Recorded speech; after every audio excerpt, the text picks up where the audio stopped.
안녕하세요. 컴퓨터 프로그래밍 2 3주차 강의 변수와 데이터 타입 강의를 시작하도록 하겠습니다. 이번 시간에 할 내용은 지난 시간과 마찬가지로 1학기 때 했던 내용을 복습하는 시간이에요. 그래서 1학기 때 컴퓨터 프로그래밍 1 수업을 들으셨던 분들은 강의 자료와 같이 첨부했던 그 퀴즈 문제를 다 푸시고 GitHub에 업로드하고 이름, 학번, GitHub 링크를 댓글로 강의 공지사항에 남겨주시면 그거 가지고 출석 여부를 판단하도록 하겠습니다. 만약에 1학기 때 배웠던 내용이 잘 기억이 나지 않는다 이러시는 분들은 지금 강의를 통해서 다시 복습하시고 퀴즈 문제를 풀고 제출하시면 되겠습니다. 이외에 어, 컴퓨터 프로그래밍 강의 자체가 처음이신 분들은 지금 강의를 잘 듣고 퀴즈 문제도 풀어보고 컴퓨터 프로그래밍이 무엇이고 대략적으로 어떻게 동작하는구나 이런 것들을 배워 가셨으면 좋겠습니다. 그럼 지금부터 강의 시작하도록 하겠습니다. 네, 지난 시간에 배웠던 거는 파이썬이 무엇이고 그것들을 왜 배워야 되는지 이런 것들 배웠고, 기본적으로 파이썬 설치하는 방법, 그리고 파이참, 파이썬에서 사용하는 스크립트들을 편집하는 에디터죠. 에디터인 그 파이참을 설치하는 방법, 그런 것들을 배웠고, 마지막으로 파이썬의 기본 입출력 함수 인풋과 프린트 이런 것들을 통해서 컴퓨터한테 데이터를 뭔가 입력하고 그리고 그 결과를 출력하는 이런 간단한 프로그램을 작성해 봤습니다. 이번 시간 그리고 이제 또 한 가지 배웠던 게 Git이라고 하는 분산 버전 관리 시스템에 대해서 배웠고, 그리고 그 데이터들을 원격 저장소에 저장할 수 있는 그런 GitHub이라고 하는 것들에 대해서 배웠습니다. 그래서 Git과 GitHub 데스크탑을 설치하고 사용하는 방법에 대해서 배워봤고, 그래서 새로운 GitHub에서 새로운 레퍼지토리를 생성하고 이 레퍼지토리에다가 우리가 작성했던 파이썬 스크립트도 업로드 해보고 이런 것들을 배웠습니다. 자, 오늘 할 거는 변수예요. 그래서 컴퓨터 프로그래밍에서 특히나 이제 파이썬에서 사용하는 변수란 무엇이고 그것들을 어떻게 사용해야 되는지 이런 것들에 대해서 다룹니다. 그 다음으로 파이썬에서 사용하는 데이터 타입에 대해서 배웁니다. 그래서 파이썬에서 사용하는 데이터 타입 크게 5가지가 있어요. 문자열, 숫자, 리스트, 딕셔너리, 그리고 불린, 이렇게 5가지가 있는데 이것들은 어떻게 생겼고 어떤 구조를 가지고 있고 그리고 이것들을 사용하려면은 어떻게 해야 되는지 이런 것들에 대해서 이번 시간에 다루게 됩니다.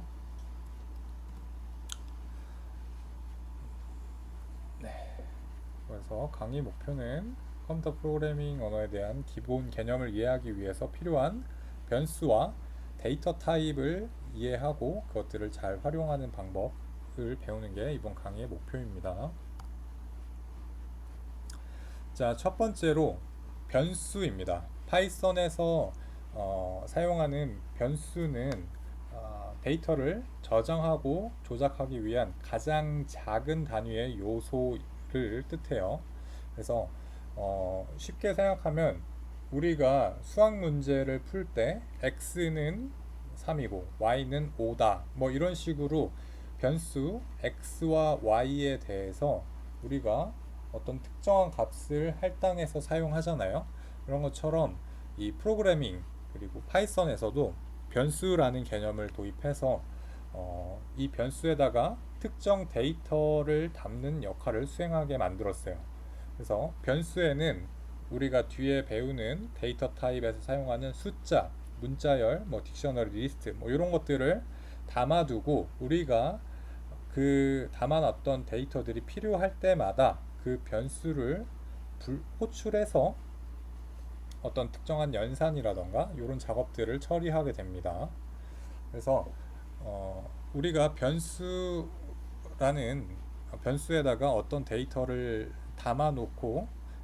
담아놓는 것을 변수 할당이라고 합니다. 그래서 요게 변수에다가 어떤 데이터를 할당한다는 것에 대한 의미가 데이터를 임시적으로 저장하는데, 요거는 컴퓨터 공학적으로 컴퓨터 하드웨어인 이제 메모리에다가 임시적으로 저장하는 것을 의미해요. 그래서 메모리에다가 우리가 연산에 필요한 숫자라던가 문자 같은 것들을 임시로 저장해 두고, 우리가 필요할 때 그 변수 이름을 호출해서 연산에 사용하도록 이렇게 동작합니다. 그리고 파이썬에서 좀 특별한 점은 C 언어나 뭐 자바나 이런 언어들 같은 경우에는 이 내가 데이터를 담으려고 하는 이 컨테이너, 이 변수가 숫자형 타입인지 문자열 타입인지를 항상 앞에다가 명시를 해줬어야 돼요. 그러나 파이썬에서는 이렇게 내가 만들고 데이터를 담기 위해 사용하고자 하는 변수가 어떤 데이터를 담는지 뭐 이런 것들을 굳이 정의하진 않아요. 그냥 여기 아래 보시면 앨리스라고 하는 문자 데이터가 있는데, 이것들을 이 name이라고 하는 변수에다가 할당하기 위해서는 그냥 등호 요 어사인먼트 기호만 입력을 하게 되면은 지금부터 요 name이라고 하는 요 변수는 항상 이 문자열 앨리스라고 하는 문자열 데이터를 담고 가지고 있게 됩니다. 이런 식으로 이와 마찬가지로 뭐 age 요 나이라는 변수에다가 숫자 30을 할당하더라도 앞에 이 age라는 애는 숫자만 담는 애야 뭐 이런 식으로 앞에 표시를 하지 않고 그냥 변수 이름만 기입해서 이 데이터가 어떤 데이터를 가지고 있는 이 변수가 어떤 데이터를 가지고 있는지 이런 식으로 표현을 합니다.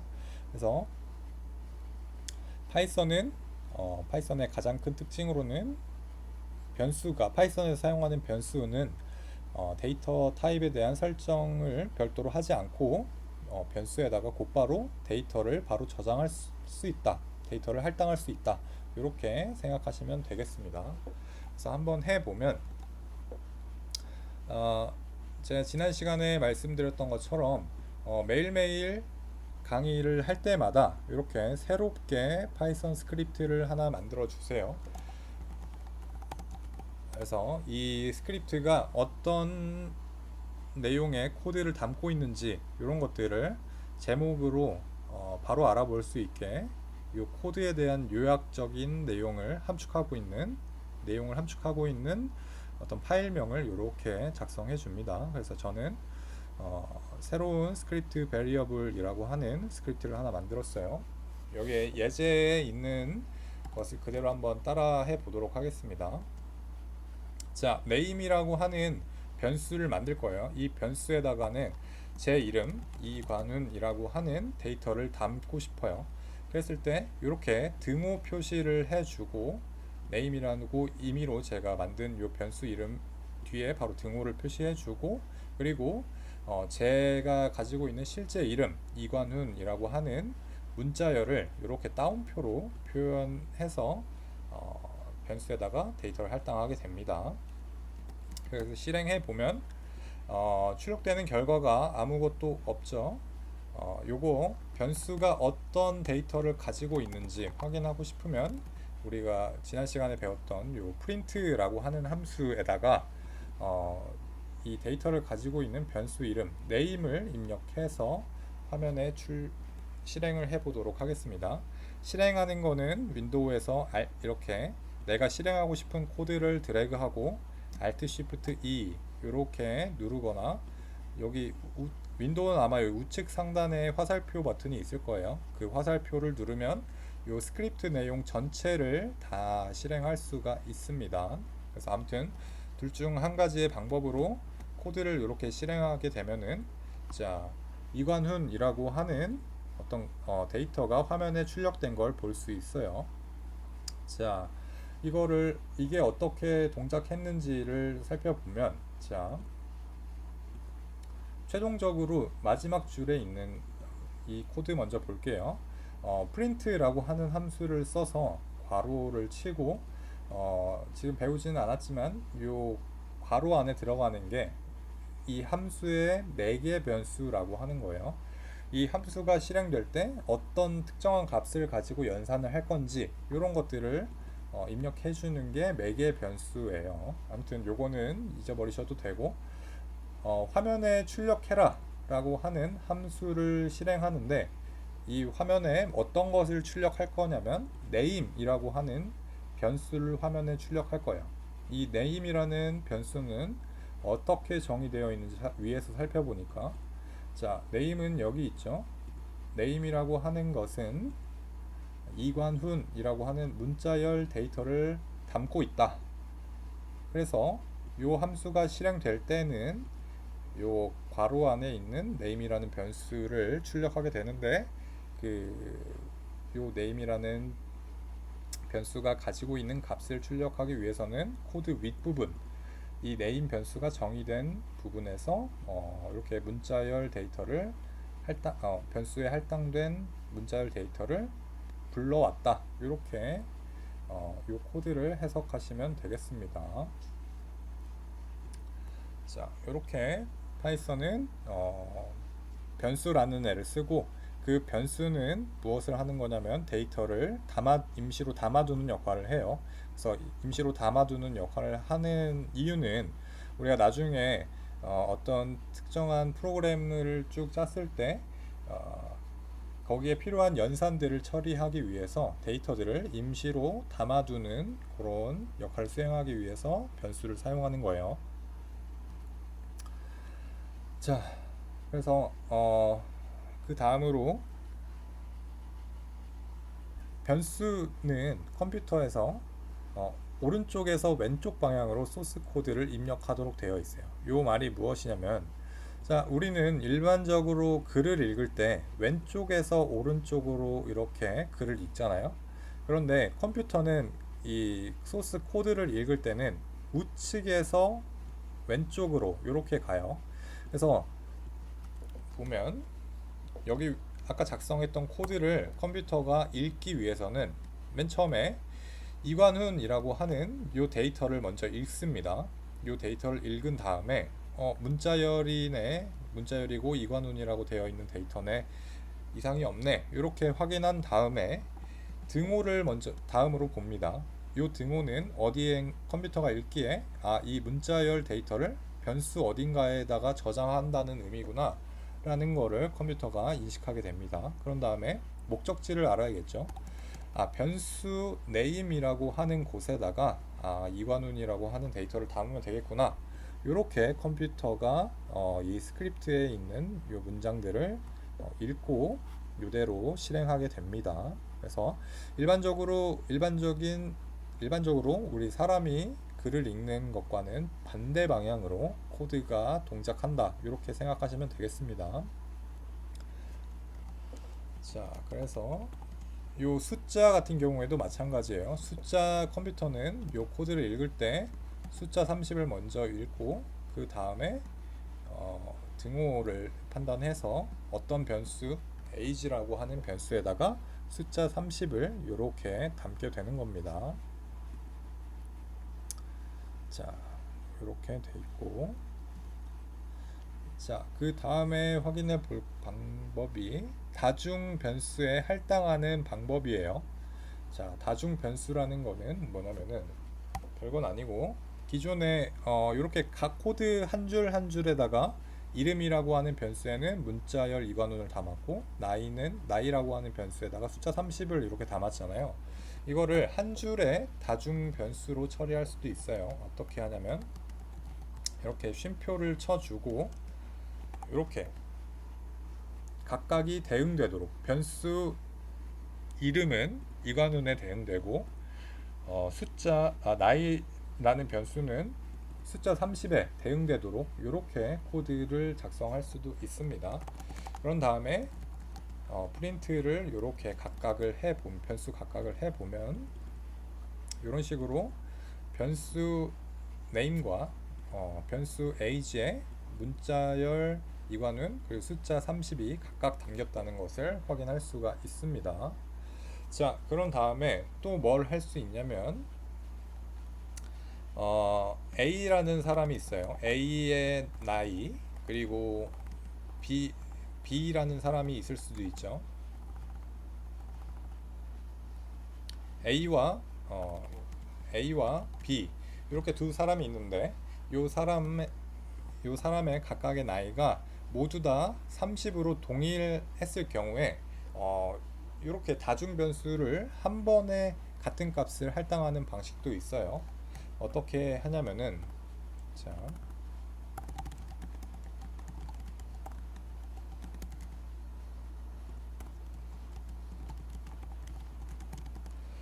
이렇게 돼 있을 때 한 번에 변수를 여러 개의 변수에 데이터를 한 번에 담고 싶다, 같은 데이터를 한 번에 담고 싶다라고 했을 때 하는 방법이 A와 B의 나이가 같은데 요것은 30살이다, 모두 다 30살이다.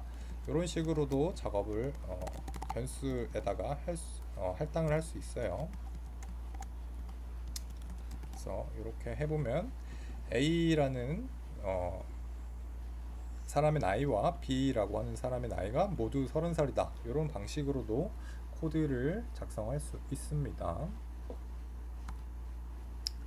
자, 이렇게 다중 변수에 할당하는 방법, 이렇게 만약 두 개가 같은 경우에는 이렇게 등호를 두 번 써서 하는 방식이 있고, 만약에 이렇게 C와 D의 각각의 데이터가 다르다라고 했을 때 콤마를 써서 구분지어서 C는 뭐 헬로 월드, D는 월드, 이렇게 C와 D 변수의 각각 다른 데이터를 할당할 수도 있습니다. 자, 여기까지가 변수에 대한 내용이에요. 간단하죠? 자, 다음으로 데이터 타입에 대해서 배워보도록 하겠습니다. 자, 데이터 타입은 뭐냐면은 이 파이썬이라고 하는 프로그래밍 언어에서 사용하는 숫자, 문자열, 뭐 리스트, 뭐 딕셔너리, 불린, 뭐 이런 등등의 자료 형태를 말해요. 그래서 프로그램을 구성하는 가장 기본적인 단위가 아까 변수라고 말씀드렸는데 그 변수에 할당되는 가장 기본이 되는 그런 단위들을 데이터 타입이라고 합니다. 그래서 우리가 만약에 1학기 때 했었던 안전공학 관련 계산기 어플리케이션 개발 이런 과제를 했었죠. 과제를 진행하기 위해서 우리는 많은 변수들을 만들고 거기에 우리가 안전공학 계산기에 필요한 데이터들을 이렇게 각각을 다 할당해서 사용했었어요.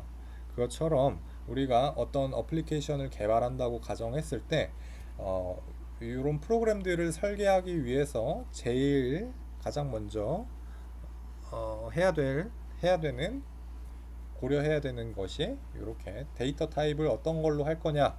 우리가 풀고 싶은 문제가 뭐 이런 것들이 있는데 이런 문제를 컴퓨터한테 이 문제를 떠넘겨서 대신 풀게 하려면 우리가 데이터 타입을 어떻게 구성해야 되는가,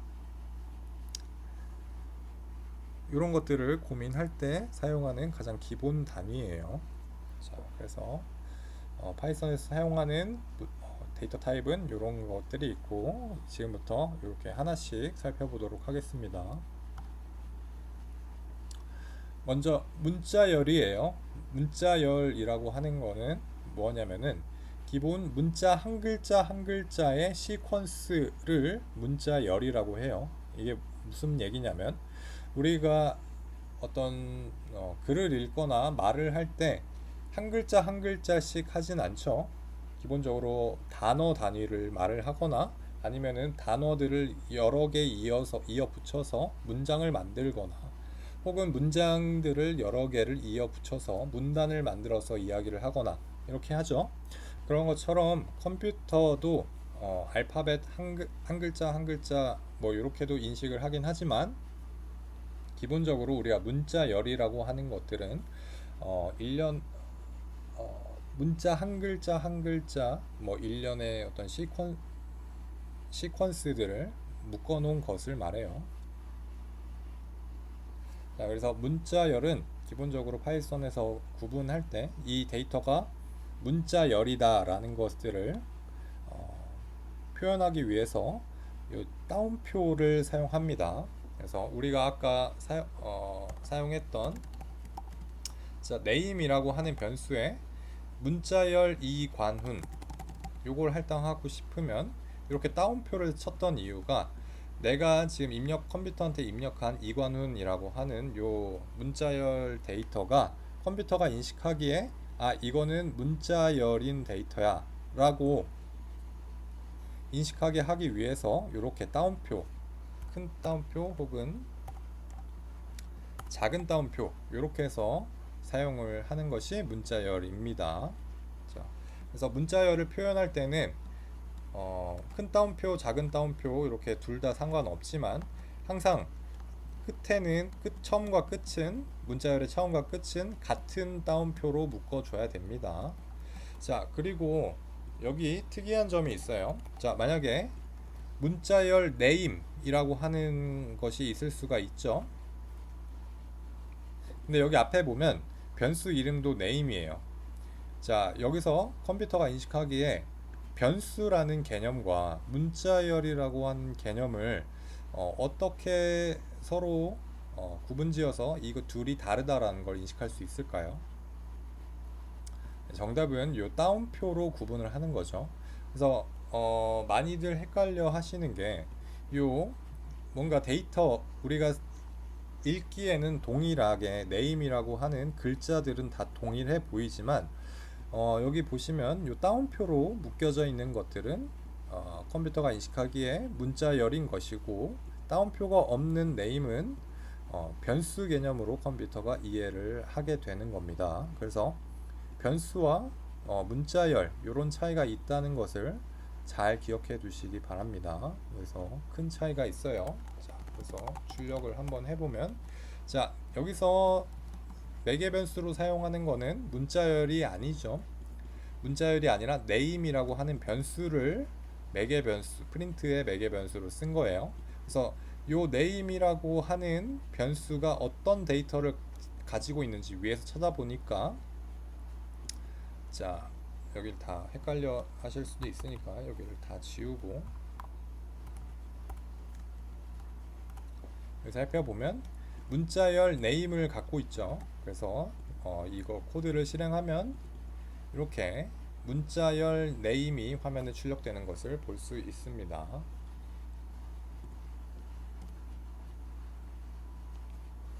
자, 그러면은 또 하나 의문이 들 수 있는 점이 있어요. 왜 큰 따옴표, 작은 따옴표를 구분해서 사용하나요? 이렇게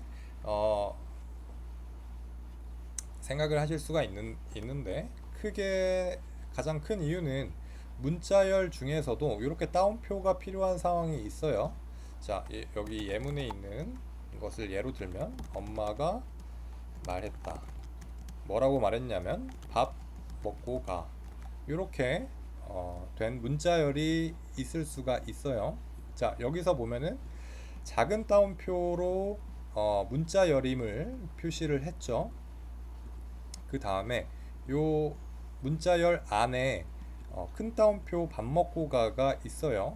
요거를 화면에 출력해 보면 자, 앞에 있는 작은 따옴표는 출력이 안 됐지만 여기 작은 따옴표 안에 있는 큰 따옴표로 된 밥 먹고 가 요 앞에 붙은 큰 따옴표는 화면에 이렇게 출력되는 걸 볼 수가 있죠. 자, 여기서 알 수 있는 거는 컴퓨터 우리가 문자열을 표현할 때 따옴표를 문자열 데이터로 써야 하는 경우들이 있어요. 그럴 때 이 따옴표는 어떤 문자열을 특정하는 그런 용도로 사용되는 따옴표가 아니라 순수하게 문자열인 데이터로서 그 데이터로인 기능을 하기 위해서 사용하는 요 따옴표 이런 것들을 구분하기 위해서 작은 따옴표, 큰 따옴표 이렇게 나눠서 사용을 합니다. 그래서 이런 것들 기억해 두시기 바랍니다. 자, 그리고 또 어떤 거가 있냐면 파이썬에서 문자열 연산이 가능합니다. 이게 무슨 얘기냐면 문자열에 덧셈이 가능하다는 건데, 자, 덧셈이 가능하다고 하는 건 뭐냐면은, 자, 여기 썼던 예문을 한번 활용해 보겠습니다. 자, A라는 변수에다가 엄마가 말했다, 이런 데이터를 만들 수가 있겠죠. 그 다음에 B라고 하는 데이터 변수에다가 자, 밥 먹고 가, 이렇게 변수를 또 만들 수 있겠죠. 자, 그런데 우리가 최종적으로 출력하고 싶은 결과는 이 A라는 변수와 B라고 하는 변수가 가진 것들을 다 합해서 화면에 출력하고 싶을 때가 있어요. 그럴 땐 어떻게 하냐면 이렇게 덧셈 연산자를 사용해요. A와 B를 더하겠다, 이런 얘기죠. 그래서 요거 코드를 실행해 보면 아까 기존에 작성했던 요 한 줄로 작성했던 코드와 동일한 결과가 나타나는 걸 볼 수가 있습니다. 그래서 어떤 특정한 문자열 두 개를 더하고 싶을 때 이렇게 덧셈 연산자를 통해서 연산을 한다, 이런 얘기입니다. 그래서 문자열도 어떤 특정한 연산자를 통해서 처리 계산할 수가 있다, 뭐 이런 얘기입니다. 자, 그런 다음에 또 어떤 게 가능하냐면 문자열에서 곱셈 연산자를 쓸 수 있어요. 자, 이건 뭐냐면은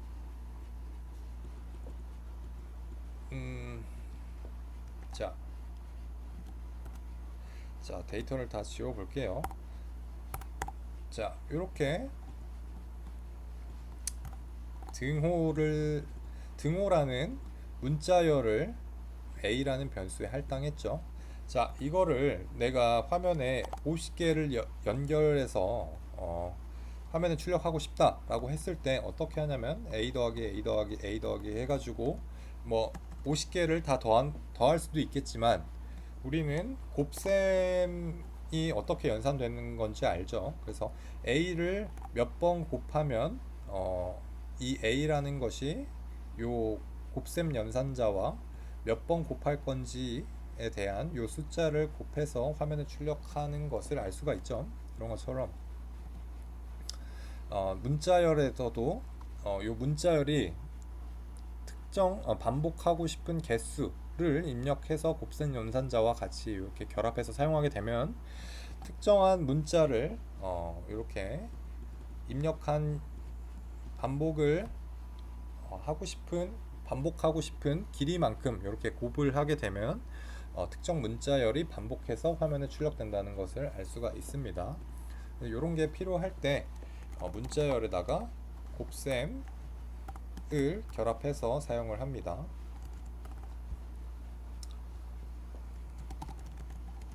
자, 뭐 이렇게 해서 우리가 일반적으로 프로그램 코드를 작성할 때 이런 식으로 코드에다가 몇 번 반복할지 이런 것들을 곱셈으로 처리해서 사용하는 경우가 많이 있습니다. 그래서 문자열도 숫자에 대한 덧셈과 곱셈이 가능하다, 그런 것들은 특정한 문자열을 몇 번 반복할 건가, 이런 것들에 대한 이런 연산이 필요할 때 사용하는 것입니다. 자, 그런 다음에 다음으로 볼 거는 문자열 연산이 가능한데, 자, 여기서 문자열의 길이를 구하는 연산도 가능합니다. 자, 문자열의 길이라고 하는 거는 뭐냐면은, 자, 우리가 어떤 자기소개서를 쓰거나 어떤 문제에 대한 해답을 쓸 때 문제에서 제약 조건으로 어떤 특정한 길이만큼을 답안으로 요구하는 경우가 있죠. 뭐 예를 들어서 자기소개서는 1000글자 이내로 뭐 작성해서 제출하시오, 뭐 이렇게 하는 문제들이 있을 수가 있어요. 그때 컴퓨터 프로그래밍에서 파이썬에서 내가 지금 입력한 문자열 데이터가 몇 글자인지 알아내는 그런 연산도 할 수가 있습니다. 자, 그건 어떻게 하냐면, 자, 여기 A라, 음, 자, 여기 뭐 요런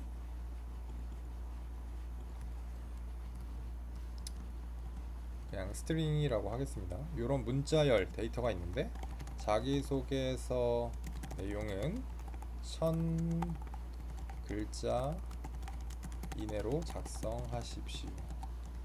이런 문자열 데이터가 있다고 쳐봅시다. 화면에 출력하면 이렇게 잘 출력되는 걸 알 수 있죠.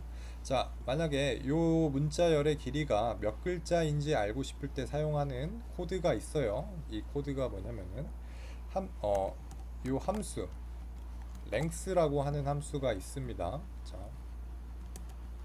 이게 처음 보는 분들은 복잡할 수 있으니까 이렇게 따로 떨어뜨려 놔서 보면, 자, 요 len이라고 하는 거는 자 length의 줄임말이에요. 그래서 파이썬을 개발한 사람이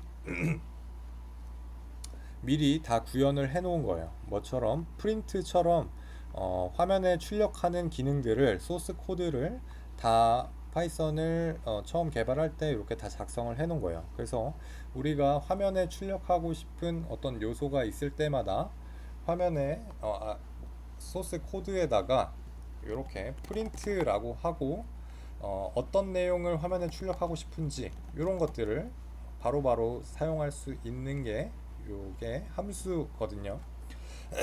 그런 것처럼 우리가 문자열의 길이가 얼마인지 바로 알고 싶을 바로 확인하고 싶을 때 사용할 수 있는 함수가 요 length라는 함수예요. 그래서 어떤 문자의 길이를 알고 싶은지 그 문자가 담긴 변수를 이렇게 입력하기만 하면 요 변수가 총 몇 글자인지 바로 알 수가 있습니다. 그래서 이렇게 해서 실행해서 결과를 볼 수도 있고, 만약에 좀 더 정확하게 명확하게 쓰려면은 프린트 지금 문자열의 길이가 지금 29글자인데 요것을 화면에 출력해라 라고 하는 프린트 함수까지 써서 이렇게 코드를 작성할 수 있습니다. 자, 이해되셨죠? 그래서 이 프린트라고 하는 함수는 요 괄호 안에 어떤 값을 입력하면 요 괄호 안에 있는 어떤 값이 가지고 있는 데이터를 화면에 출력하는 역할을 하는데, 자, 기존에는 우리가 이렇게 변수에 담긴 내용들만 프린트에 매개 변수를 썼는데, 그게 아니라 이번에는 함수를 하나 더 쓰고 이 함수는 요 특정한 문자열의 길이를 구하는 함수예요. 그래서 요 문자열의 길이를 구하는 함수가 몇 글자인지, 요 문자열의 길이가 몇 글자인지 이런 것들을 나타내는 값을 화면에 출력하게 됩니다. 그래서 지금은 당장은 요 함수 개념이 조금 어렵더라도 괜찮아요. 다다음 시간 정도 되면은 요 함수가 어떤 것인지 자세히 배우니까 그때 가서 조금 더 명확하게 배우면 되겠습니다. 지금은 우선 특정한 문자열의 길이를 알고 싶을 때 우리는 이렇게 length라는 함수를 쓰고 내가 알아내고 싶은 이 문자열의 길이가 담긴 이 변수를 이렇게 입력해 주면 되겠습니다. 자, 그래서 이 문자열의 길이가 어떻게 연산이 되는지, 구체적으로 이 문자열의 길이를 컴퓨터가 어떻게 계산하는지 이런 것들에 대해서 좀 알아보도록 하겠습니다. 그래서 컴퓨터가 이 문자열의 길이를 파악할 수 있는 방법은 인덱싱이라고 하는 거를 사용하기 때문이에요. 그래서 인덱싱이 뭐냐면은 각 문자마다 조금 오타가 있네요. 문자마다 번호를 부여하는 게 인덱싱이에요. 그래서 여기 보면 자기소개 내용은 1000글자 이내로 작성하십시오 이렇게 돼 있는 문자열이 있죠. 그래서 컴퓨터가 이 문자열의 길이를 바로 판단할 수 있는 방법은 인덱싱이라고 하는 건데, 인덱싱 기술을 쓰는 건데, 인덱싱은 다른 게 아니라 요 한 글자씩 한 글자씩 번호를 매겨 놓는 거예요. 자, 어떻게? 자라고 하는 이 글자에다가 숫자 0번, 기라고 하는 숫자한테 숫자 1번, 소라는 글자에 숫자 2번, 이런 식으로 각각의 글자마다 번호를 할당하는 것을 말해요. 그래서 컴퓨터는 요렇게 데이터에 문자열에 입력이 들어오자마자 순식간에 요 문자열 안에 있는 문자 한 글자 한 글자 한 글자를 다 번호를 부여함으로써 최종적으로 요 문자열 전체 길이가 얼마인지 바로 파악할 수가 있는 겁니다. 물론 여기서 스페이스바도 한 글자 각각의 번호로 입력을 합니다. 자, 그래서 슬라이싱은 조금 이따 보고, 인덱싱은 이렇게 각 글자마다 이렇게 번호를 매기는 것을 말해요. 그래서 A라는 변수에 지금 life is too short 이렇게 데이터가 담겨 있죠. 그것도 마찬가지로 어떤 변수가 담기든지 상관없이 문자열이라고 하는 데이터가 담기게 되면, 변수에 담기게 되면 파이썬은 곧바로 이렇게 숫자 0번부터 시작합니다. 컴퓨터는 숫자 처음 시작하는 게 0부터 시작해요. 그래서 0번부터 이 문자열의 끝 번호까지 이렇게 입력하게 됩니다. 이해되셨죠? 자, 그러면은 우리가 이 문자로 연결된 것들을 통해서 우리가 특정 문자들을 불러낼 수가 있어요. 혹은 문자열을 불러낼 수가 있습니다. 그래서 그런 것들을 슬라이싱이라고 해요. 이 슬라이싱이라고 하는 거는 뭐냐면은 문자열에 인덱싱된 번호를 우리가 몇 번부터 몇 번까지를 지금 화면에 출력해, 이런 방식으로 문자열이 가지고 있는 전체 데이터 중에서 내가 꺼내서 보고 싶은 문자들만 추출하는 것을 슬라이싱이라고 합니다. 자, 그래서 슬라이싱이라고 하는 거는 이 변수 뒤에다가 이렇게 중괄호를 치고 내가 뽑고 싶은 글자의 번호를 이렇게 입력함으로써 특정 글자 혹은 글자들의 집합을 추출할 수가 있습니다. 자, 한번 해봅시다. 우리가 아까 입력했던 요 스트링이라고 하는 변수를 화면에 출력하고 싶을 때 어떻게 해요? 프린트하고 변수 이름을 이렇게 적죠. 그러면은 요 스트링이라고 하는 변수가 가지고 있는 문자열 전체를 화면에 출력하게 됩니다. 자, 그런데 내가 이 중에서 요 자라고 하는 한 글자만 화면에 출력하고 싶을 수가 있잖아요.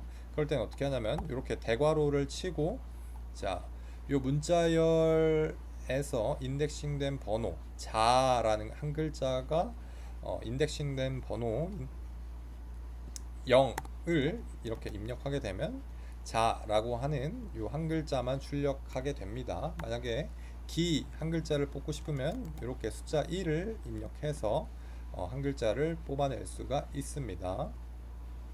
자, 그 다음에 마지막 글자 요 점을 출력하고 싶을 때는 우리가 어떻게 하냐면 마이너스 1 이런 식으로 맨 마지막에 있는 건 마이너스 기호를 입력해서 화면에 출력하게 됩니다.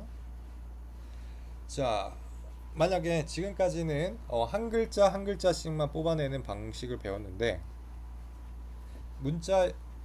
그러니까 문자열 내에서 여러 글자를 화면에 출력하고 싶을 때는 어떻게 하냐면 요 콜론을 찍는 거예요. 그래서 콜론을 찍는데 요 앞에 있는 게 몇 번째부터 어디까지 화면에 출력할 건지 요런 것들을 나타내게 됩니다. 그래서 자, 제가 자기소개라고 하는 글자를 전부 다 출력하고 싶으면 어떻게 하냐면, 자, 인덱싱된 번호, 이 스트링에 인덱싱된 번호 0번부터 4 이렇게 출력하게 되면 자기소개라고 하는 글자 한 글자 한 글자 한 글자씩을 화면에 출력하게 됩니다. 여기서 중요한 주의할 점은 요 4라고 하면은, 자 만약에 자기소개 이렇게 됐고 0, 1, 2, 3 이렇게 할당돼 있죠. 자 이렇게 돼 있는데 우리가 화면에 출력하고 싶은 글자가 개까지만 출력하고 싶은 거죠.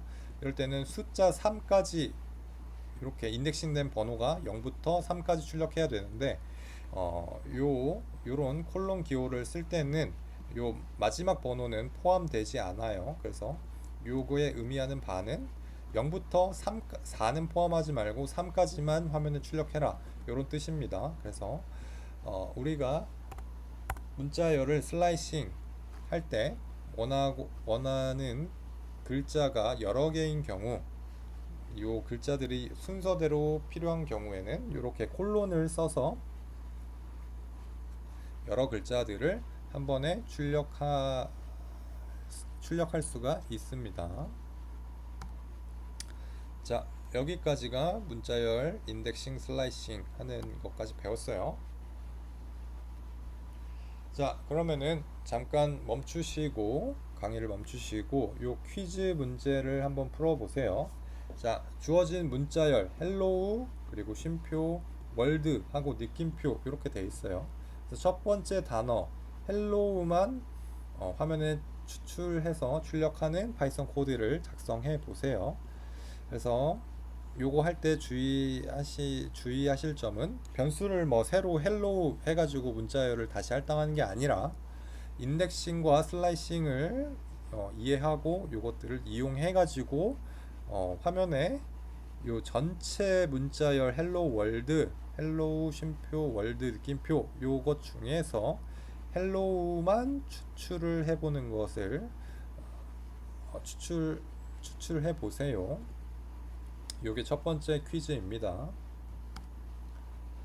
자, 다음으로는 배울 거는 데이터 타입 중에 숫자형입니다. 숫자형은 뭐 크게 어렵지 않아요. 숫자형은 말 그대로 우리 정수, 실수 뭐 이런 것들을 표현하는 자료 형태를 말해요. 그래서 정수, 인티저라고 하는 것들은 정수를 말하는 거고, 자, 그 다음에 실수형, 플로팅 포인트라고 있는데 요거는 소수점이 포함된 숫자를 말하는 거예요. 자, 그래서 어떻게 하냐면 A라는 변수의 숫자, 이번에는 따옴표로 이렇게 표현된 게 아니라 그냥 숫자임을 나타내기 위해서 우리가 어떤 구구단이나 곱셈이나 덧셈 뭐 이런 것들을 표현하기 위해서 사용하는 게 따옴표 없이 적는 숫자입니다. 자, 숫자 3이 A라는 변수에 담겼어요. 자, B는 2.5라고 하는 값을 가지고 있습니다. 자, 화면에 출력해 보면 A와 B, A는 3이고 B는 2.5 이렇게 화면에 출력되는 것을 알 수가 있습니다. 자, 그리고 또 하나 뭐가 있냐면은 타입이라고 하는 게 있어요. 타입은 이 괄호 안에 들어있는 변수가 어떤 데이터 타입인지를 알려주는 함수예요. 자, 프린트랑 모양이 똑같죠? 자, 타입 괄호하고 A를 넣었어요. 그 말뜻은 뭐냐면은 요 A라고 하는 변수의 타입을 알려줘 라고 하는 그런 내용입니다. 자, 만약에 B인 그랬을 때 출력되는 결과가 여기 A였을 때 출력되는 결과가 int, 자, 정수형 인티저의 약자죠. 그래서 이렇게 화면에 출력된다는 것을 알 수가 있습니다. 자, 만약에 B를 입력했을 때는 같은 숫자지만 조금 다르죠. float이라고 하는 이 소수점을 표현하는 데이터 타입임을 알 수가 있습니다. 그래서 우리가 여기서 알 수 있는 거는 이렇게 변수에다가 특정 데이터 타입을 담고 싶다. 어떤 데이터 타입이냐면 숫자를 담을 때 요 숫자를 담을 때는 이렇게 문자열처럼 따옴표를 쓰는 게 아니라 따옴표 없이 순수하게 숫자만 이렇게 입력하는 형태가 숫자형이라는 겁니다. 자, 그리고 정수와 소수점이 데이터 타입이 정수형 그리고 소수형 뭐 이렇게 구분돼서 사용된다는 것을 알 수가 있습니다. 자, 이 숫자들은 또 산술 연산자가 다 사용이 가능하죠. 그래서 사칙 연산에 필요한 것들을 입력해서 연산자들을 입력해서 우리가 원하는 어떤 값들을 계산할 수가 있는 거예요. 자, 그래서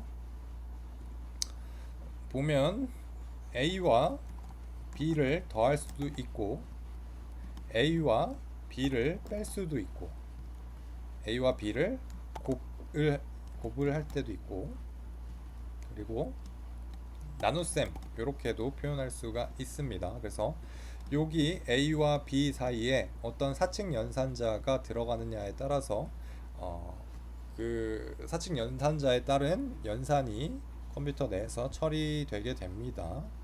자, 여기서 우리가 조금 처음 보는 것들은 요 곱셈 연산자는 이렇게 별표로 표시하고 거듭 제곱을 하고 싶다.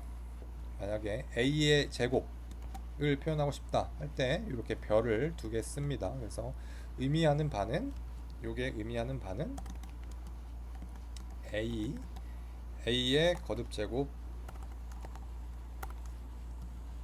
A의 제곱 이런 식으로 표현되는 게 A 별별 2 이렇게 되는 겁니다. 만약에 세제곱을 표현하고 싶다. A의 세제곱은 이렇게 하면 되겠죠. 참고로 그리고 참고로 주석 요 샵 뒤에 있는 요것들은 컴퓨터가 소스 코드를 실행할 때 실행에 포함되지 않는 것들을 주석이라고 해요. 요 주석을 표현하기 위해서는 샵 기호를 쓰거나 아니면 컨트롤 슬래시로 이렇게 주석을 생겼다가 없앴다가 이렇게 할 수 있습니다.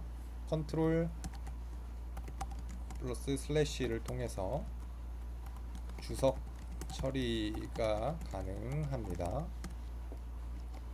자, 요런 얘기였고, 자, 그 다음에 또 하나 볼 수 있는 게, 자, 만약에 A를 숫자 4로 바꾸고 이번에는 퍼센트 기호를 쓸 수가 있어요. 자, 요게 뭐냐면 A%E 요게 어떤 연산자냐면 요 퍼센트가 어떤 연산자냐면 자, A를 2로 나눴을 때 나머지가 몇이냐 라는 얘기입니다. 자, 그래서 A는 4가 할당돼 있죠. 4를 2로 나눴을 때 나머지가 몇이냐 했을 때 숫자 0이 출력되는 걸 알 수 있어요. 자, 만약에 A를 3으로 나눴을 때 나머지가 몇이냐 하면 A를 4를 3으로 나눴을 때 나머지가 1이므로 이렇게 나머지 1 이렇게 표현되는 것을 알 수가 있습니다. 그래서 이 퍼센트 연산자는 어떤 특정 값을 나눴을 때 나머지가 얼마인지를 화면에 출력하는 연산자입니다. 자, 또 뭐가 있냐면 요 나눗셈 기호 요 슬래시를 두 개 하게 되면 몫이 얼마냐 요런 얘기입니다. 그래서 A에다가 8이라는 숫자를 할당하고 목 연산자 목이 얼마냐 2로 나눴을 8을 2로 나눴을 때 그 나눗셈에 대한 몫이 얼마냐 하는 것들을 화면에 이렇게 출력하게 됩니다. 그래서 우리가 이전에 사칙 연산에서 많이 보지 못했던 이런 퍼센트 슬래시 두 개 이런 연산자들이 있습니다. 자, 그 다음 퀴즈는 간단해요.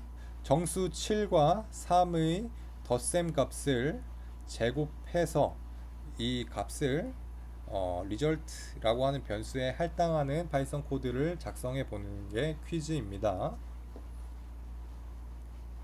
아시겠죠? 그리고 말씀을 아까 안 드렸던 게 하나 생각났는데 우리가 데이터 타입 중에서 뭐 숫자든 문자든 이렇게 숫자든 문자든 8 곱하기 3 뭐 이런 연산이 필요해서 이렇게 썼다고 칩시다. 뭐 이렇게 해서 화면에 써도 되지만 우리는 항상 어떤 습관을 들여야 되냐면 요 연산한 결과를 변수 요렇게 할당 변수에다가 어떤 데이터 값을 항상 저장해서 쓰는 이런 습관을 들여야 됩니다. 그래야만 나중에 우리가 요 바라고 하는 거에다가 추가적으로 바를 뭐 3으로 또 나누는 거나 뭐 이런 작업들을 할 수가 있는 겁니다. 그래서 항상 데이터를 만들어낼 때, 할당할 때, 데이터를 사용해야 될 때는 이렇게 변수에다가 그 데이터들을 담아서 사용하시기 바랍니다. 네, 아무튼 퀴즈 두 번째 거 이거 잠깐 강의를 퍼즈 하시고 문제를 푸시기 바랍니다.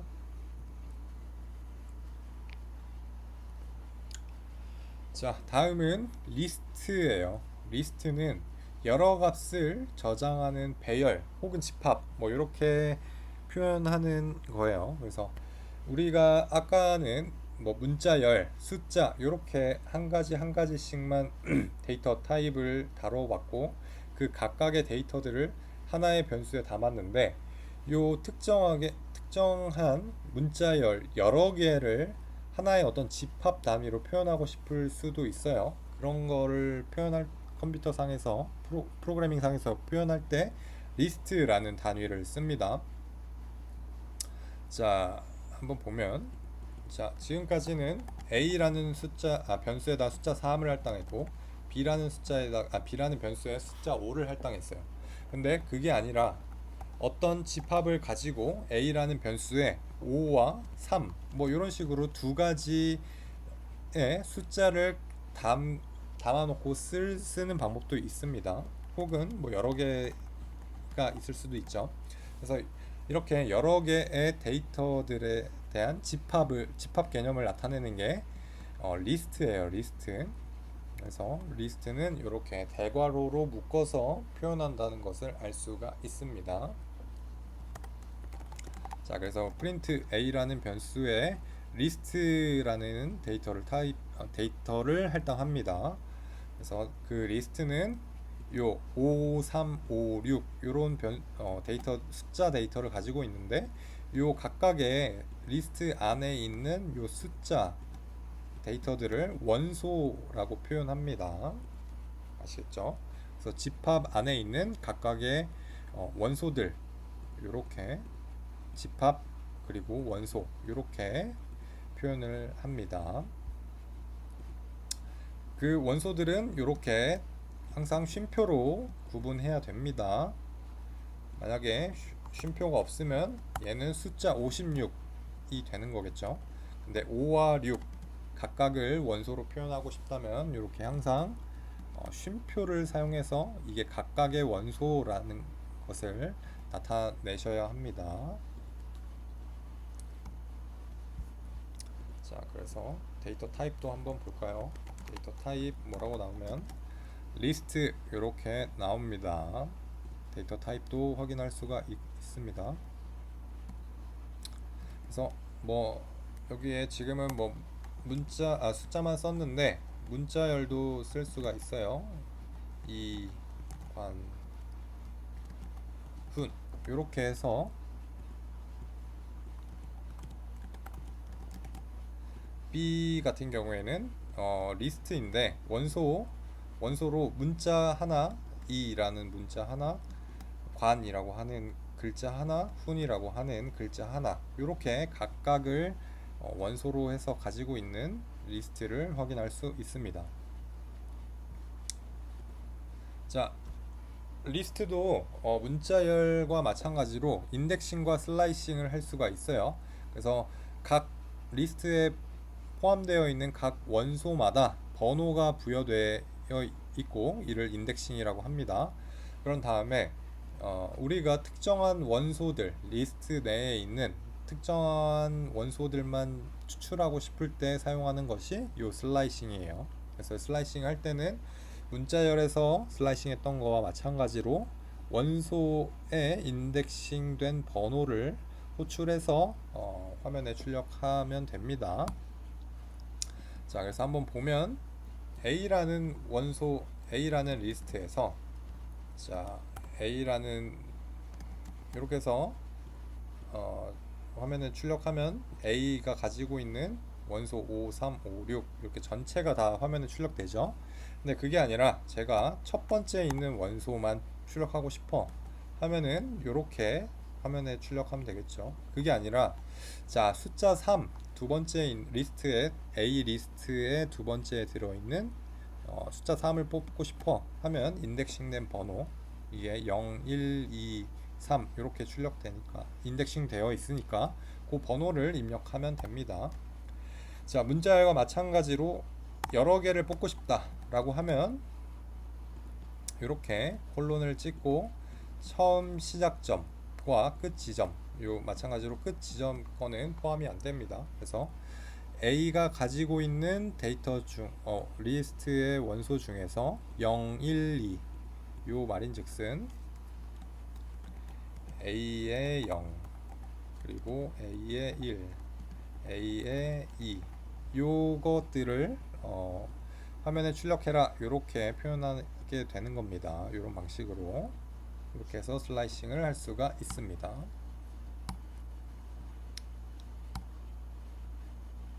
자, 이렇게 해서 각각을 슬라이싱 할 수도 있고, 자, 이 슬라이싱 된 것들을 어떤 특정한 변수에다가 이렇게 다시 재할당해서 사용할 수도 있어요. 자, 여기 보면 A라고 하는 애는 리스트 원소로 이제 5, 3, 5, 6 이런 값을 가지고 있는데, 자, B라고 하는 변수에다 어떤 값을 할당했냐면 A가 가지고 있는 것 중에 첫 번째 원소 요 값만을 B에다가 할당하겠다 이런 얘기죠. 그래서 화면에 출력하면 같은 요거와 같은 결과를 출력하게 됩니다.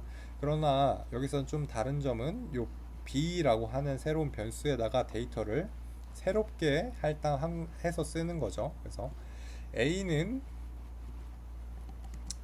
이렇게 해서 출력해서 보면 자, A는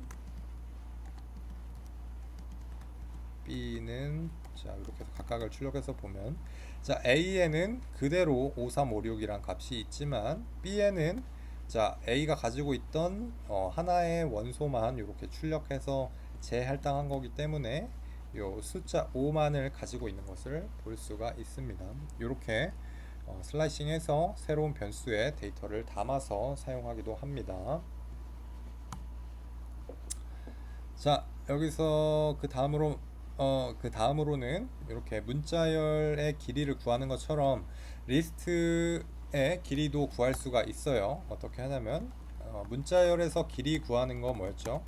length라는 함수를 썼었죠. 이거와 마찬가지로 동일하게 리스트가 원소를 몇 개 가지고 있어.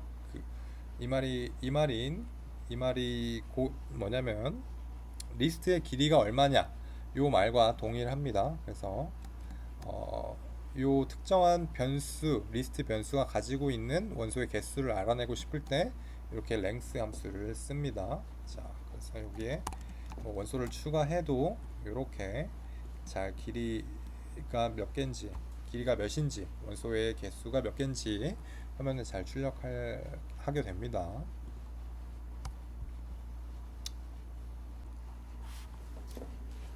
자, 그 다음으로 리스트에 관련된 함수가 몇 가지 있습니다. 자, 뭐가 있냐면 append라고 하는 함수가 있어요. 이건 뭐냐면은 리스트에 새로운 요소, 원소를 추가하는 그런 함수예요. 그래서 어떻게 쓰냐면, 자, 우리가 A라고 하는 리스트 변수가 있어요. 여기에 내가 그 뒤에 숫자 8이라고 하는 어떤 새로운 요소, 그러니까 원소를 추가하고 싶을 때 이렇게 써도 당연히 되겠지만 그런 게 아니라 우리가 코드가 막 복잡해지고 어떤 나중에 배울 제어문이나 반복문 상황에서 이게 어떤 특정한 요소들이 추가되어야 할 때 어떤 특정한 연산을 다 거친 후에 결과값을 어떤 리스트에 저장하기 위해서는 이렇게 쓰는 것보다는 append라고 하는 함수를 씁니다. 그럼 어떻게 쓰냐면 append 이렇게 씁니다. 자, 지금 여기 A라고 하는 변수에다가 점을 찍었죠. 점을 찍고 append 이렇게 썼어요. 그리고 괄호를 쳤습니다. 지금까지 우리가 print 혹은 length 이렇게 해서 쓰는 함수들과는 좀 다르죠. 변수 앞에 변수를 먼저 쓰고 변수 뒤에다가 점을 써서 이렇게 append라는 함수를 썼어요. 자, 요거는 왜 이렇게 되는지는 다다음 시간에 뭐 클래스 이런 걸 배울 때 설명하기로 하고, 지금은 이렇게 그냥 어떤 리스트 변수에 특정한 원소를 추가하고 싶을 땐 이렇게 쓰는구나, 이렇게만 알아두시면 되겠습니다. 그래서 자, A라는 리스트가 5, 3, 5, 6, 7, 8 이런 데이터 집합을 갖고 있었는데, 여기에 제가 새로운 원소 9라는 걸 넣고 싶을 때는 이렇게 쓰면 됩니다. 자, 그렇게 해서 화면에 출력하게 되면 A라는 변수를 화면에 출력했더니 기존에 우리가 위에서 정의했던 5, 3, 5, 6, 7, 8에 원소 9가 새롭게 추가돼서 화면에 출력되는 걸 알 수 있죠. 이걸 통해서 우리가 리스트에 어떤 원소를 추가하고 싶을 때는 추가하고 싶을 때 사용하는 함수는 이렇게 append 함수다, 이렇게 알아두시면 되겠습니다.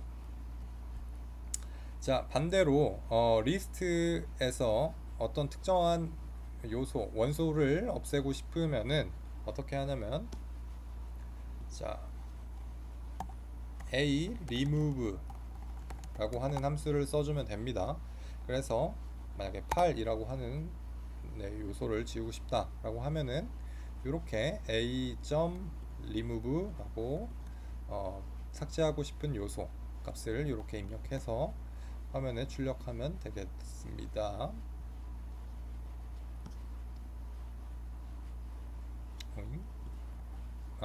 여기 오타가 있었네요. 자, remove 이렇게 해서 화면에 출력하면 사용을 하면 되겠습니다. 그래서 리스트에 어떤 특정한 요소, 원소를 추가하고 싶을 때는 append라는 함수를 썼고, 특정한 원소를 삭제하고 싶을 때는 remove라고 하는 함수를 썼다, 이렇게 알아두시면 되겠습니다. 자, 다음 퀴즈입니다. 주어진 리스트 A가 있어요. 리스트 A는 1, 2, 3, 4, 5를 가지고 있는데 이것의 순서를 역순으로 하는 새로운 리스트 result라고 하는 리스트 변수를 새롭게 만드는 문제입니다. 이때 A 리스트의 인덱싱과 슬라이싱을 활용해서 result라는 변수를 만들어야 돼요. 그냥 A는 1, 2, 3, 4, 5 이렇게 있고, result는 그냥 5, 4, 3, 2, 1 이렇게 하는 게 아니라 A가 가지고 있는 인덱스 번호를 통해서 특정한 요소들을 하나하나 출력하고, 그 요소들을 result 이렇게 하면 빈 집합입니다. 이 빈 집합 안에다가 하나하나 넣는 그런 코드를 작성해 주시면 되겠습니다. A의 인덱싱 및 슬래싱을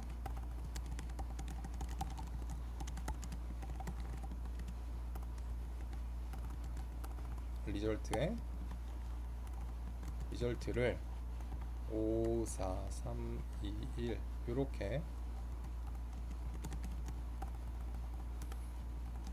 데이터를 가진 변수로 만들 것, 이렇게 보시면 되겠습니다. 자, 그래서 요거는 빈 집합이에요. 아무런 데이터도 갖고 있지 않다는 거고, 실행해 보면 아무것도 없음, 그래서 출력해 보면 아무것도 없음을 알 수가 있습니다. 그래서 뭐 append 이런 거를 써도 괜찮고, 슬라이싱을 써서 어떻게 잘 더하면 되겠습니다. 자, 그 다음으로 딕셔너리 타입입니다. 딕셔너리 타입은 뭐냐면은 파이썬에서 키 밸류 쌍을 저장하는 데이터를 말해요. 그래서 이 데이터 타입은 중괄호를 써서 데이터 타입 딕셔너리인 것을 표현하고, 요 딕셔너리라고 하는 데이터는 두 가지 데이터를 가지고 있어요. 뭐냐면은 키와 value 요 두 가지를 가지고 있는데, 요 두 가지를 구분하기 위해서는 콜론을 써서 요 두 개를 구분합니다. 자, 딕셔너리를 한번 볼게요. 자, 변수 딕이라고 하는 걸 만들고, 자, 이렇게 중괄호를 쓰게 되면은 딕셔너리라는 타입입니다. 프린트 타입 딕 이렇게 해보면 어떤 타입인지 알겠죠? 그래서 딕이라고 된 게 딕셔너리 요런 타입인 겁니다. 자, 여기에서 키 밸류라고 하는 게 뭐냐면은 별 다른 건 없고 키 이렇게 된 거고 값 이렇게 된 거예요. 여기 키라고 하는 값과 값이라고 하는 뭐 여기는 숫자 1 이렇게 입력해 보겠습니다. 자, 그래서 키 이렇게 바꿀까요?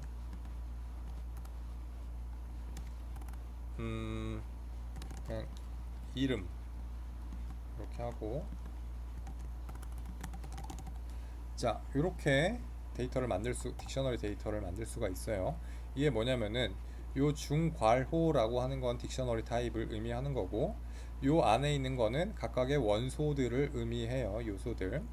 자, 그리고 여기 리스트랑 좀 다른 거는 콜론으로 구분돼 있죠. 그래서 이 콜론 앞에 있는 거를 키, 그리고 콜론 뒤에 있는 거를 value 이렇게 표현합니다. 자, 그래서 화면에 출력해 보면 뭐가 다르냐면, 자, 중괄호 쳐져 있고 앞에 키가 있고 뒤에 value가 있는 것 이렇게 나와 있어요. 자, 요거를 슬라이싱 할 때 딕셔너리와 리스트의 가장 큰 차이점을 알 수가 있는데, 이건 뭐냐면은 요런 식으로 슬라이싱을 할 수가 있어요. 자, 기존의 리스트는 어땠어요? A는 1, 2, 3, 4, 5. 만약에 제가 A가 가지고 있는 첫 번째 원소를 화면에 출력하고 싶을 때는 이렇게 대괄호를 쓰고 0 이렇게 화면 했었잖아요. 그런데 딕셔너리에서 내가 이름이라고 하는 키가 가지고 있는 value를 알고 싶어. 그러니까 딕셔너리 타입은 데이터 슬라이싱을 할 때 인덱싱 리스트처럼 인덱싱된 번호를 쓰는 게 아니라 우리가 설정한 요 키 값을 가지고 슬라이싱을 하는 거예요. 이해되셨나요? 자, 그래서 여기서 가장 큰 차이점이 나오는데, 리스트 같은 경우에는 인덱싱 된 번호를 우리가 임의로 조정할 수는 없잖아요. 컴퓨터가 자동으로 숫자 집합 1, 2, 3, 4, 5 이렇게 있는데, 요 집합 중에 첫 번째 원소는 인덱싱 된 번호가 0으로 되어 있고, 두 번째 원소는 인덱스 번호 1 이렇게 고정되어 있잖아요. 근데 그게 아니라 우리가 인덱스 번호를 우리 사람이 좀 알아보기 쉬운 이런 단어들 혹은 숫자로 이렇게 표현해서 인덱스된 번호를 이렇게 우리가 임의로 키라는 것을 활용해서 지정을 하고 그에 해당하는 값을 이렇게 불러올 수 있는 형태가 딕셔너리 타입입니다. 자, 그래서 이게 어떤 게 좋냐면, 자, 이름 그리고 저에 대한 데이터, 나이라고 하는 데이터도 있겠죠. 저라는 사람을 표현할 때 여러 가지 데이터를 가지고 표현할 수 있죠. 제 이름을 가지고 표현할 수도 있고, 제 나이를 가지고 저라는 사람이 어떤 사람인지도 표현할 수 있고, 그렇죠. 그때 이렇게 나이는 30살, 그리고 또 뭐가 있을까요? 키, 제 신장 길이, 제 키가 얼마인지 했을 때 180, 190 이런 식으로 표현 이렇게 어떤 특정한 데이터를 여러 가지 키값과 밸류로 표현하고 싶을 때 사용하는 게 딕셔너리예요. 그래서 사람들이 조금 더 데이터에 빠르게 접근해서 그 값을 추출하고 싶을 때 이렇게 딕셔너리 타입을 사용합니다. 자, 우리가 뒤에서 배우는 머신러닝 데이터를 다룰 때 이런 딕셔너리 타입을 굉장히 많이 사용합니다. 그래서 이런 것들을 잘 알아두시기 바랍니다. 자, 그래서 이 딕셔너리 데이터는 지금 저에 대한 이름에 대한 이름의 키값을 가지고 있고 나이에 대한 키값 그리고 제 신장에 대한 키값을 가지고 있죠. 그리고 그 키에 대한 각각의 값들이 이렇게 구성되어 있는 것을 볼 수 있습니다. 그래서 이렇게 딕셔너리 딕이라고 하는 변수가 구성되어 있을 때 나이라는 데이터에 접근하고 싶을 때는 우리가 슬라이싱 할 때 이 키값 나이라고 하는 키값을 호출해서 이렇게 값을 불러올 수 있는 거예요. 자, 마찬가지로 제가 가지고 있는 데이터, 저라는 사람을 표현하는 다양한 데이터 중에 신장이라고 하는 값을 불러오고 싶을 때 이렇게 슬라이싱해서 데이터에 접근을 할 수가 있는 겁니다. 이해됐죠?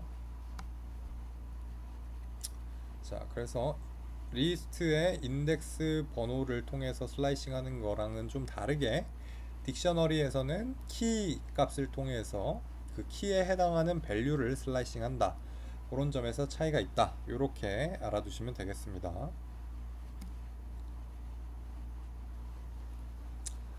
자, 그리고 이 딕셔너리에 새로운 값을 할당하고 싶을 때 어떻게 하냐 하면, 자, 예를 들어서 제가 가지고 있는 신장이 좀 오류가 있어요. 신장 보면 화면에 출력해 보면 190 이렇게 나오죠.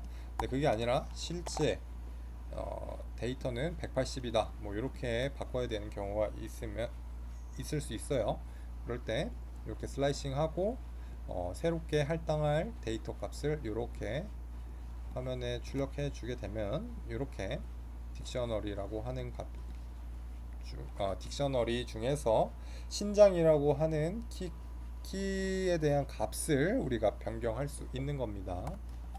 자, 그래서 잘 변경됐나 보면 이렇게 처음에는 190이라고 하는 값을 가지고 있었으나 제가 이렇게 슬라이싱을 해서 새로운 값을 할당했죠. 이 키 값에 대한 값을 새롭게 할당했어요.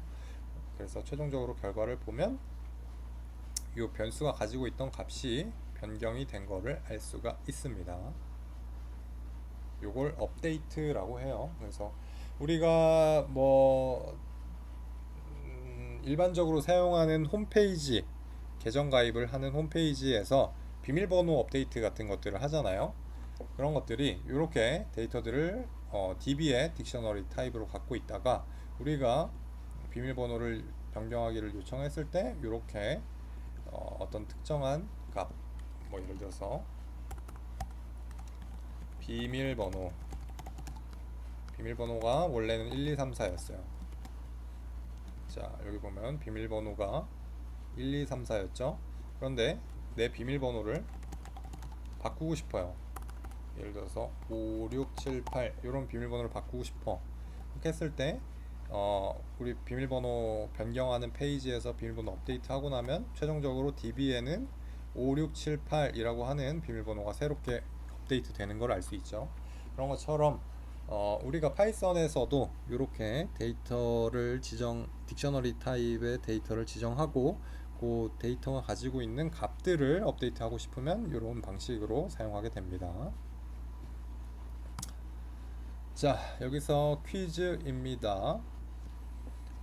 자, 딕셔너리가 하나 주어졌어요. 그래서 뭐가 있냐면 키값으로 사과라고 하는 애는 숫자 3을 가지고 있고 바나나라고 하는 애는 숫자 5를 가지고 있어요. 체리라고 하는 애는 숫자 2를 가지고 있어요. 그때 바나나의 값을 키죠. 이건 딕셔너리 어떤 값이 갖고 있는데 여기서 바나나라는 키가 가지고 있는 값을 화면에 출력하는 파이썬 코드를 작성하는 문제가 되겠습니다. 그래서 잠깐 멈추시고 이 퀴즈를 푸시기 바랍니다. 자, 마지막 데이터 타입입니다. 마지막 데이터 타입은 뭐냐면 불린이라고 하는 데이터 타입이에요.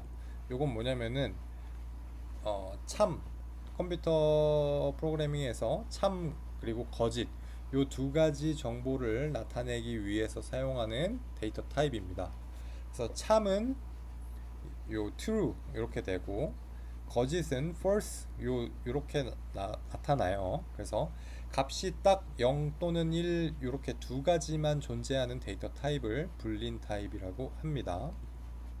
요거는 언제 쓰냐 하면 뭐 조건식, 우리가 뒤에 배울 조건식 뭐 이런 것들을 제어할 때 특정한 값이 참이라면 이런 아래 작업을 하고, 만약에 요 특정한 조건이 거짓이라면 요 아래 작업을 하지 마라, 이런 식으로 어떤 코드를 제어하고 싶을 때 자주 사용하는 데이터 타입입니다.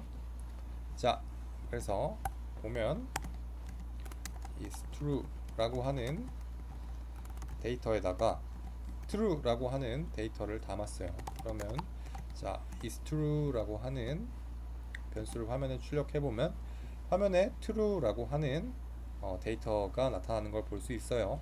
자, 여기서 주의할 점은 따옴표로 묶여져 있는 문자열인 true가 아니에요. 이게 아니라 얘도 변수처럼 이렇게 따옴표가 없죠. 따옴표가 없고 true 이렇게 나타나 있는 걸 볼 수가 있어요. 그리고 글자 색도 다르죠. 이 변수 같은 경우에는 흰색으로 나타나는데 이 true 같은 경우에는 주황색으로 나타나는 걸 볼 수 있어요. 그래서 이게 뭐냐면 타입 true 이렇게 해서 보면 불 이렇게 나오는데, 이게 컴퓨터 프로그래밍에서 참 또는 거짓 이렇게 두 가지를 표현하기 위해서 사용하는 불린 타입임을 알 수가 있습니다. 자, true라는 참 값을 표현하는 데이터 타입이 있고, 만약에 이번에는 거짓을 표현하는 데이터 타입은 false 이렇게 쓰게 됩니다. is false 이렇게 쓰면, 여기서 주의하실 거는 첫 글자가 대문자예요. 컴퓨터는 대문자, 소문자가 두 개가 다르다고 인식을 합니다. 그러니까 여러분들도 항상 요 대문자, 소문자에 주의를 기울이시기 바랍니다. 자, 여기도 보면 false가 나타나는 걸 볼 수가 있어요. 또 마찬가지로 데이터 타입이 뭐냐 하면 둘 다 불린 타입인 것을 알 수가 있습니다. 그래서 프로그래밍에서 어떤 제어 소스 코드를 제어하기 위해서 사용하는 데이터 타입 불린 타입은 참 또는 거짓 이렇게 두 가지로 구분되는 데이터 타입이다, 이렇게 알아두시면 되겠습니다. 네, 요거는 다음 시간에 배우는 조건문 배울 때 보면 될 것 같습니다. 네, 여기까지 이번 변수와 데이터 타입 강의를 마치도록 하겠습니다. 다들 고생하셨고, 퀴즈 다 푸시고 깃허브에 업로드하고 그 업로드된 주소와 이름 학번을 강의 공지사항에 댓글로 남겨주시기 바랍니다. 다들 고생하셨습니다.